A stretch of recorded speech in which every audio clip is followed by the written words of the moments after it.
Hello अंशल lovers, welcome back to my channel. Last part में हमने देखा था वांग जी रात भर वेयिंग का इंतज़ार करता है, पर वेयिंग जिंगशी वापस नहीं आया था। अब हमें फ्लैशबैक के कुछ सीन्स दिखाए जाते हैं। वांग जी वेयिंग को पहले से ही जानता था जब वो दोनों छोटे थे। क्लाउड रिसर्च का सीन दिखाया जाता है जब जांग्स वहाँ विजिट करने के लिए आए हुए थे। शिचैन लिटिल वांग जी से कहता है, वांग जी, जांग्स आए हुए हैं, क्या तुम उनसे मिलना चाहोगे? वांग जी सिर्फ हाँ में सिर हिला देता है और उस हॉल में जाता है जहाँ पर जांग्स बैठे हुए थे। नून का समय था। वांग जी उन सब लोगों को ग्रीट करने के बाद वापस अपने रूम की तरफ जा रहा होता है। तभी वो एक यंग बॉय से टकराता है जिसने ब्लैक कलर की ड्रेस पहनी हुई थी। वो गार्डन में एक रैबिट के पीछे भाग रहा था। उसके ब्लैक रूब्स को देखकर वांग जी समझ गया था कि वो कोई लैन तो नहीं है। वांग जी उससे कहता है, इस तरह भागना मना है, हंट करना भी मना है। वो यंग बॉय पाउट बनाते हुए कहता है, गार्डन में भागना मना है और मैं कोई हंट नहीं कर रहा हूँ, मुझे बस वो रैबिट बहुत क्यूट लगा। वांग जी उस यंग बॉय को देखकर रैबिट को अपनी गोद में उठाता है और उसकी तरफ लेकर जाता है। वो यंग बॉय मुस्कुराते हुए कहता है, ये सच में कितना फ्लफी है, थैंक यू गगा। जैसे ही उस यंग बॉय की नज़र वांग जी पर पड़ती है, उसकी आंखें खुली की खुली रह जाती हैं और वो उसे देखकर कहता है, तुम तो बहुत ब्यूटीफुल हो, आज तक मैंने तुम्हारे बराबर सुंदर कोई लड़की तक नहीं देखी है। वांग जी ये सुनकर बहुत ब्लश करने लगता है। तभी अचानक वो यंग बॉय कहता है, मैडम यू ने अगर मुझे इस तरह भागते हुए देख लिया तो वो तो मुझे जान से मार देंगी, प्लीज़ कहो कि यहाँ पर जान से मारना भी मना है। वांग जी कहता है, क्लाउड रिसर्च में किसी को कोई जान से नहीं मारता। तो वो यंग बॉय कहता है, फिर तो ठीक है, यानी मैं बचा रहूँगा, पर मैं क्या करूँ, मुझे बहुत बोर फील हो रहा था इसलिए मैं यहाँ खेलने के लिए आ गया। क्या तुम्हें यहाँ प्ले करना भी अलाउड नहीं है? वांग जी कहता है, मैं किचन प्ले करता हूँ। वो यंग बॉय जोर जोर से हंसते हुए कहता है, तुम बहुत फनी हो योर हाइनेस। वांग जी कहता है, क्या तुम भी जांग्स के साथ आए हो? वो यंग बॉय कहता है, हाँ, पर मैं ब्लड से एक जांग नहीं हूँ। मैडम यू ने मुझसे कहा कि मैं उनसे दूर ही रहूँ, वरना मेरी वजह से लेंस के सामने गलत इंप्रेशन पड़ सकता है। उस दिन वांग जी और उस बॉय में काफ़ी सारी बातें होती हैं। नेक्स्ट टाइम जब उस यंग बॉय को वांग जी ने देखा था तब वो लाइब्रेरी पेवेलियन में स्टडी कर रहा था। वो यंग बॉय उससे कहता है, हम फिर से मिले योर हाइनेस, मैं आपको डिस्टर्ब तो नहीं कर रहा हूँ ना? वांग जी उससे कहता है, हाँ कर रहे हो। तो वो यंग बॉय कहता है, टू बैड, क्योंकि मैं तो ये करता ही रहूँगा। तभी जेंगशा और यानली वहाँ आते हैं और उस यंग बॉय से कहते हैं, आइंग, हम कब से तुम्हें ढूंढ रहे थे, डैड ने हमें बुलाया है। आइंग वर्ड सुनकर वांग जी मन में सोचने लगता है, क्या उसका नाम जांग यिंग है? जिंगशा कहता है, तुम सेकंड प्रिंस के साथ फ्लर्ट कर रहे हो यू इडियट, तुम्हें पता है हमें कितनी डांट पड़ सकती है? तो यंग बॉय कहता है, मैं कोई फ्लर्ट नहीं कर रहा, हम तो बस साथ में स्टडी कर रहे थे, है ना योर हाइनेस? पर वांग जी के फेस एक्सप्रेशंस कोई और ही स्टोरी कह रहे थे। अब इस तरह वांग जी और इस यंग बॉय का मिलना चलता ही रहता था। आइंग अब वांग जी के साथ काफ़ी ज़्यादा कंफर्टेबल हो गया था और उसे उसके बर्थ नेम से बुलाने लगा था। आइंग उससे कहता है, लंजा, यहाँ का फूड कितना बोरिंग सा है, क्या तुम इसे खाते खाते बोर नहीं हो जाते? तुम्हें युनमुक का फूड ट्राई करना चाहिए। वांग जी उसकी बातों का ज़्यादा कुछ जवाब तो नहीं देता था, पर धीरे धीरे उसे भी उस टॉकेटिव बॉय की बातें अच्छी लगने लगी थी और उसके फेस पर एक स्माइल आ जाया करती थी। लेकिन एक रात आइंग अपने साथ एम्परर्स स्माइल के 2 जार ले आया था। प्रिंस लांग वांग जी उसे रोकने की कोशिश कर रहा था और उन दोनों के बीच काफ़ी झगड़ा हो गया था। उस झगड़े के वक्त आइंग अचानक वांग जी के ऊपर गिर गया था और वांग जी बिल्कुल साइलेंट रह गया था। आइंग उससे कहता है, आई एम सॉरी लंजा, तुम ठीक तो हो ना? पर वांग जी कुछ नहीं कह पा रहा था क्योंकि उस दिन पहली बार उसे अपनी बॉडी में सेक्सुअल रिएक्शन फील हुआ था। उस दिन के बाद से वांग जी ने आइंग से बात करना छोड़ दिया था। एक रात के वक्त आइंग चुपके से जिंगशी में चला जाता है।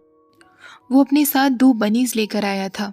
वो वहाँ जाकर कहता है, लंजा, क्या तुम अभी भी मुझसे नाराज़ हो? वांग जी का कोई जवाब नहीं आता।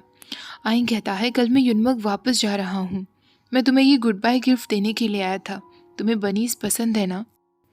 वांग जी को थोड़ा सा दुख होता है ये जानकर कि आइंग कल वापस चला जाएगा, पर उसे पता था कि एक दिन तो ये दिन आना था। वो वेइंग के सामने सिर्फ हाँ में सिर हिला देता है। आइंग मुस्कुराते हुए कहता है, मैं प्रॉमिस करता हूँ मैं फिर से तुम्हें विजिट करने ज़रूर आऊँगा और ये भी देखूँगा कि मेरे ये बनीज़ कितने बड़े हो गए हैं, तब तक इनका अच्छे से ख्याल रखना। मैं फिर से विजिट करने के लिए ज़रूर आऊँगा, मेरा इंतज़ार करना। वांग जी उन दोनों बनीज को अपनी गोद में लेते हुए कहता है, रैबिट्स बहुत जल्दी ग्रो करते हैं, तो इसलिए तुम ज़्यादा समय मत लगाना। आइंग मुस्कुराते हुए कहता है, लंचा, इसका मतलब तुम मुझे मिस करोगे? मैं भी तुम्हें बहुत मिस करूँगा। वांग जी के एक्सप्रेशन सॉफ्ट हो जाते हैं और उसके ईयर्स रेड हो जाते हैं। जांग्स के वापस जाने के बाद वांग जी ने दिन गिनना शुरू कर दिया था कि आइंग कब वापस आएगा, पर वो कभी भी नहीं आया था।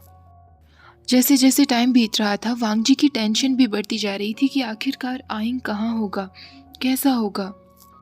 एक दिन जब उससे इंतज़ार नहीं हुआ तो उसने युनमक के लिए एक खत भी लिखा, ये सोचकर कि आइंग उस खत का जवाब ज़रूर देगा, पर उसके पास कोई लेटर वापस लौटकर नहीं आया था। और आखिरकार 15 साल बाद एक मिस्टीरियस डांसर उसके सामने आया, जिसकी फेमिलियर स्माइल वांग जी को आज भी याद थी। वांग जी पहली बार में ही उसे देखकर पहचान गया था कि ये उसका आइंग था, पर आज वुयिंग फिर से गायब हो गया था। वांग जी अपने घुटनों पर गिर जाता है। उसे ऐसा फील हो रहा था जैसे उसके अंदर 100 ब्लेड्स चुभ रहे हों। 2 घंटे बीत चुके थे और उसके दिमाग में आइंग की हर एक मेमोरी अभी भी मौजूद थी। विभूषण ही उसका आइंग था। वांग जी अपनी तलवार निकालता है, अपना कोट पहनता है और रूम से बाहर निकलते हुए सोच लेता है कि वो फिर से अपने आइंग को नहीं खोएगा। दूसरी तरफ वुयिंग को कुछ समय आगे जाने के बाद वैन सोल्जर्स नजर आते हैं, जो एक माउंटेन पर काफी ड्रंक दिख रहे थे और एक ट्री के नीचे रेस्ट कर रहे थे। वुयिंग वहां जाते ही एक गहरी आवाज में कहता है, क्या ये सब तुम लोगों ने किया? एक वैन सोल्जर कहता है, अगर तुम उन कॉटन फील्ड्स की बात कर रहे हो तो हाँ, हम लोगों ने ही उन्हें जलाया है।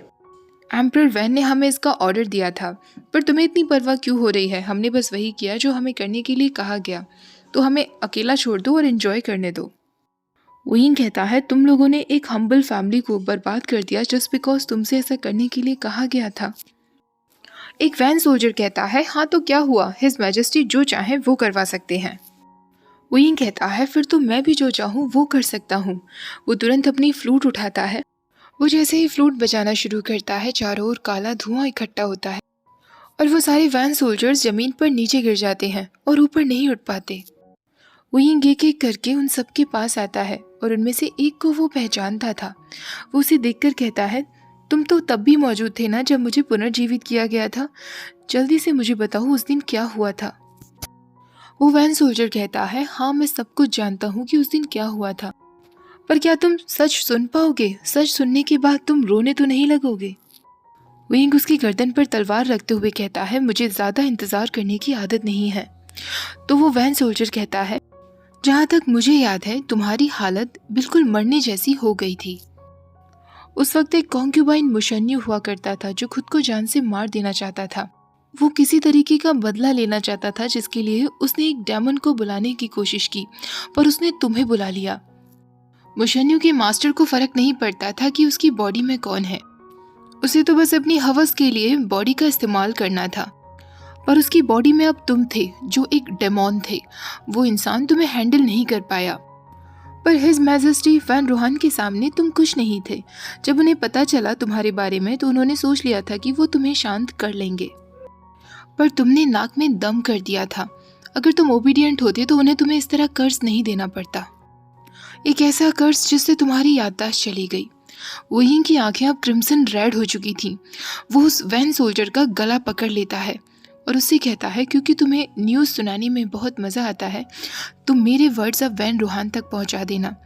गूसू और हंगुन जुन को वो बिल्कुल अकेला छोड़ दें, तो मैं उनका कुछ नहीं करूँगा, पर अगर उन्होंने प्रिंस लैंड को थोड़ा सा भी हर्ट करने की कोशिश की तो मैं उन्हें जान से मार दूंगा। पास्ट का एक और सीन दिखाया जाता है जब आइंग अपने जांग फैमिली के साथ चला गया था। वांग जी एक एक दिन काउंट कर रहा था कि आइंग वापस क्यों नहीं आया, और आखिरकार एक बार शिचैन ने उसे बताया कि जांग्स के ऊपर वैन रोहान ने हमला कर दिया है। उस हमले में अंकल जांग और उनकी वाइफ मारी गईं। उनके दोनों बच्चे जिंदा थे। उन्होंने युनमक को रीबिल्ड कर लिया है, पर अभी भी उनके अंदर गहरे घाव छुपे हुए हैं और वो सब अब पॉलिटिक्स में भी नहीं पढ़ना चाहते हैं। वांग जी कहता है, ब्रदर आपने ये बात मुझसे छुपाई। शिचैन कहता है, क्योंकि उस हमले में ज़्यादा सर्वाइवर्स नहीं बचे थे वांग जी।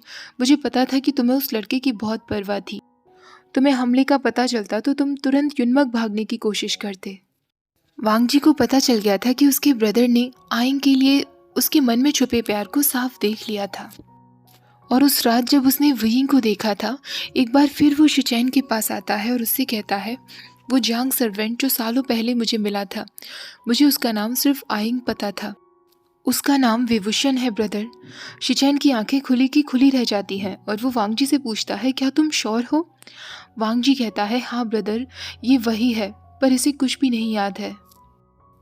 इसे कर्ज दिया गया है ब्रदर।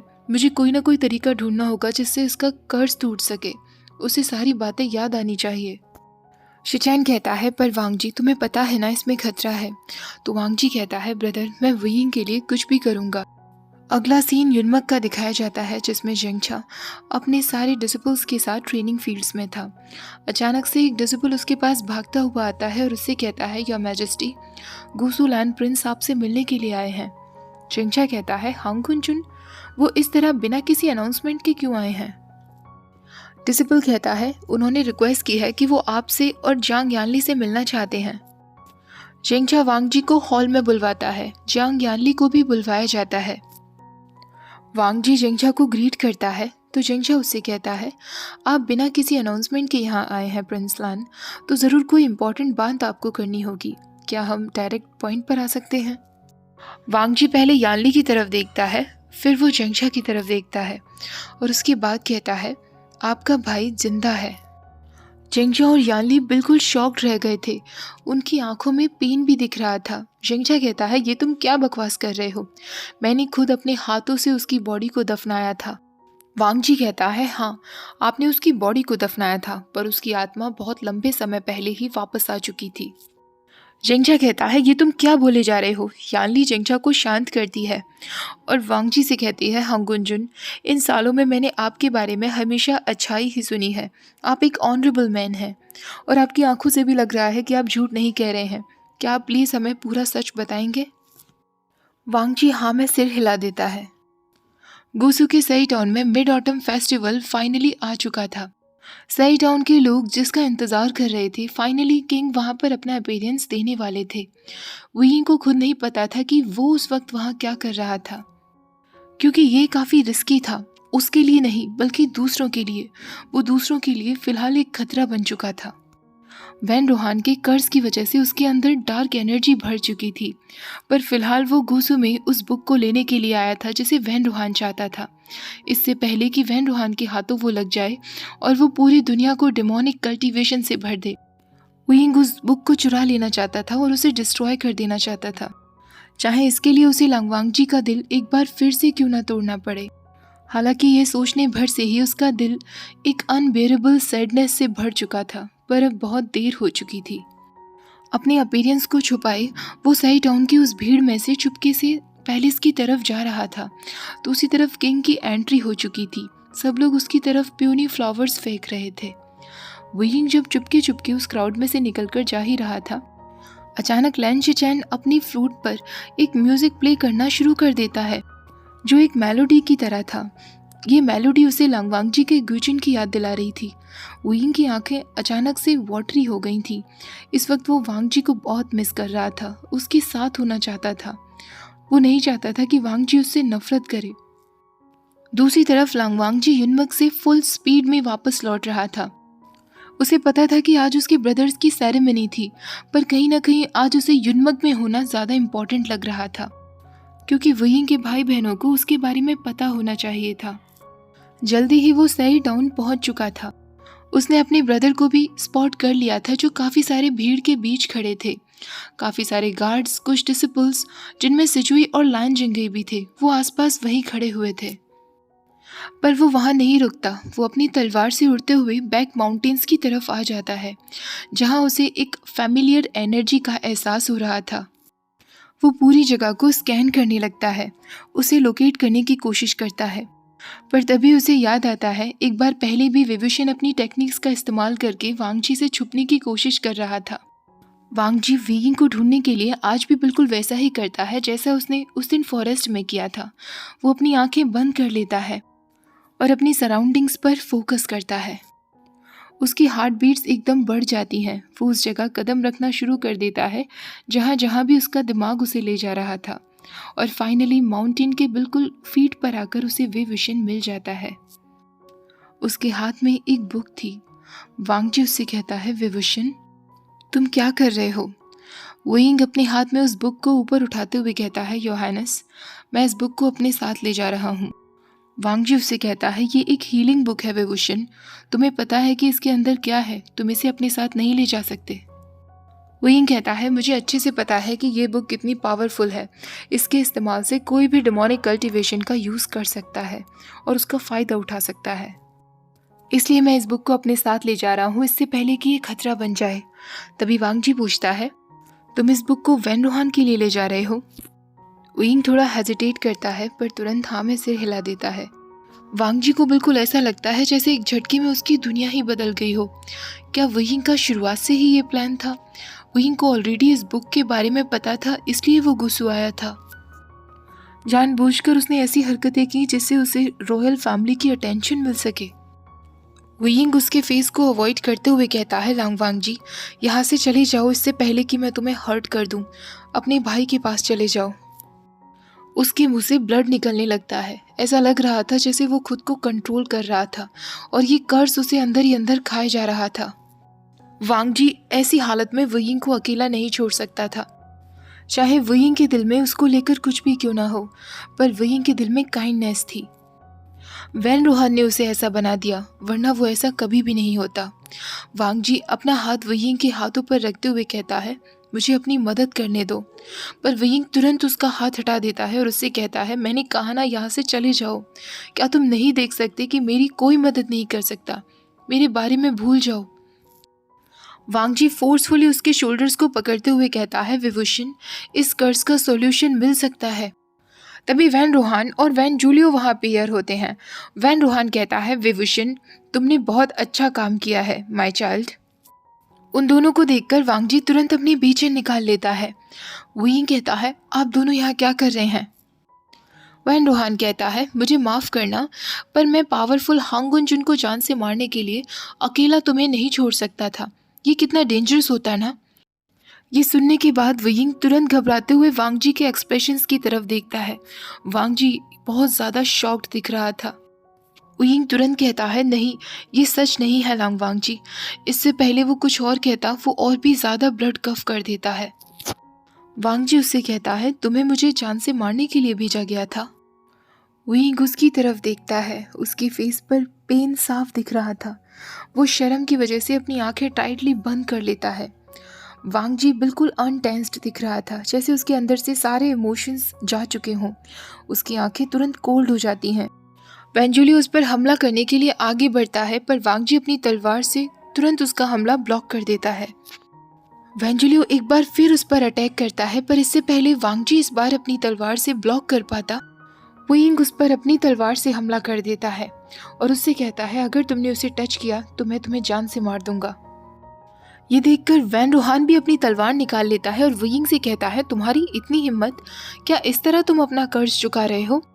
यू वर्थलेस डॉग, तुम्हारा दिमाग खराब हो गया है। अब वैन जूलियो और वैन रोहान दोनों एक साथ वोइंग पर अटैक करना शुरू कर देते हैं। वांग जी भी तुरंत अपनी गुर्जन निकालता है। वोइंग वैन रोहान पर हमला करते हुए कहता है, तुमने मुझसे आज तक सिर्फ झूठ कहा।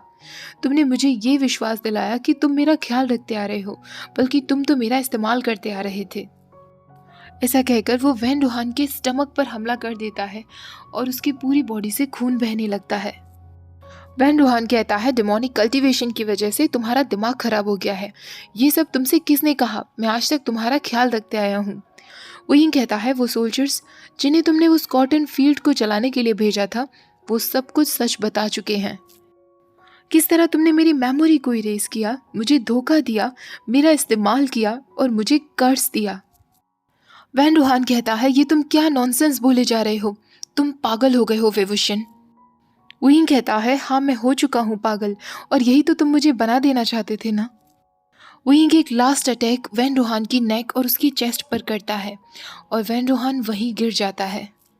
वोइंग की आंखों से आंसू बहना बंद नहीं हो रहे थे। अपने सामने वैन रोहान की डेड बॉडी को देखकर वो बेहोश होने ही वाला था कि उससे पहले ही वांग जी उसे पकड़ लेता है। रात का समय हो चुका था। वोइंग धीरे धीरे अपनी आंखें खोलता है। तो वो देखता है कि वो वांग जी की गोद में था। ओके गाइस, आज का पार्ट यही ख़त्म करते हैं। आज का पार्ट तो काफ़ी ज़्यादा इंटरेस्टिंग था। आई होप आप लोगों को भी पसंद आया होगा। वीडियो अच्छी लगी हो तो प्लीज़ वीडियो को लाइक शेयर, चैनल को सब्सक्राइब करना मत भूलिएगा। Thank you for watching. Bye bye.